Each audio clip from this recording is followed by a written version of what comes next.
You know that feeling when you literally cannot put your phone down? Like your brain is just glued to the screen? Well, welcome to This Explainer.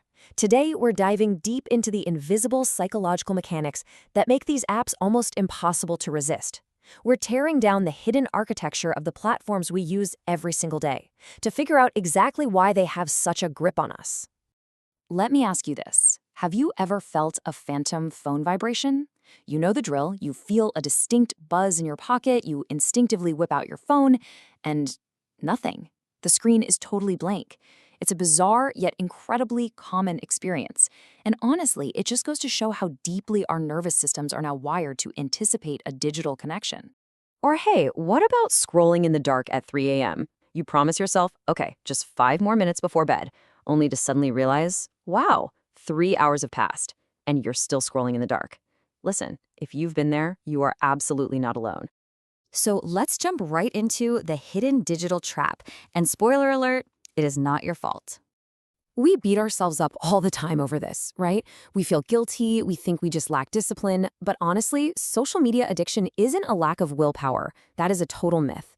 It is actually the direct result of apps aggressively exploiting the internal, hidden mechanics of your brain. They are literally engineered to take your very human, very natural need for connection and twist it into a highly profitable digital trap. Here is our game plan for today. We're going to act as digital diagnosticians and break down the villain's playbook, manipulating your mind. We'll look at chasing the dopamine high, external validation, the infinite comparison trap, escaping emotional discomfort, and finally, how you can actually reclaim your attention. All right, moving on to chasing that dopamine high and the hunger for validation. This is where the biological craving really kicks in. Our brains naturally love instant gratification over long-term consequences, and these apps, they exploit that by building a relentless dopamine loop. It goes from anticipation right to the scroll, and bam, dopamine release. But here's the crazy part. That dopamine hits your system merely from the anticipation of what post might come next. Every single scroll is a completely engineered hit. This creates what we call early obsession. That's when your mind attaches to the potential of a rewarding post before you even see a single image. Because that dopamine hit is fueled by the anticipation itself, it makes the simple habit of opening the app almost impossible for your nervous system to resist. You are quite literally hooked before the feed even finishes loading. And once you're in, you hit the wall of external validation. Your brain becomes totally addicted to performative display, visibility, and those surface-level likes. Deep down, we all share this profound, natural need for genuine support and understanding, but the apps cleverly hijack that. They replace it with a craving for digital visibility that, let's be honest, never actually satisfies our underlying emotional hunger. Next up, the infinite comparison trap and how it triggers secret self-hatred. So once you are securely hooked on that validation loop, the platform introduces the real dark side of the feed. The human brain is evolutionarily wired to scan the environment to see exactly how we measure up. Social media weaponizes that exact trait.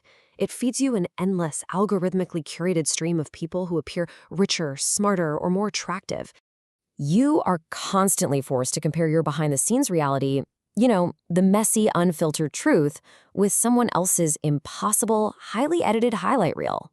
By forcing this non-stop comparison day in and day out, the app creates a massive, exhausting psychological gap. This extreme contrast deliberately triggers what's known as secret self-hatred. It's this heavy state of inadequacy fueled purely by constant comparison. You end up scrolling in a continuous state of feeling like you just aren't enough. And the irony? You keep searching the very same app just to find something, anything, that might make you feel a little bit better. Let's talk about escaping emotional discomfort and the illusion of safe connection. As night falls, the true power of the app shifts. It goes from a simple daytime distraction to a false emotional sanctuary. We call this psychological escape, using the numbing effect of a feed to actively avoid stress, loneliness, or your own internal thoughts. When the external noise of the day finally disappears, your internal thoughts naturally get way, way louder. Suddenly, the screen becomes the ultimate digital cure for nighttime overthinking. Instead of processing complex emotions or sitting with your anxiety, your brain just chooses the endless feed. It's a quick, easy, and totally passive off switch for an anxious mind. But man, it comes with a steep emotional cost. Real-life interaction requires vulnerability. It's risky.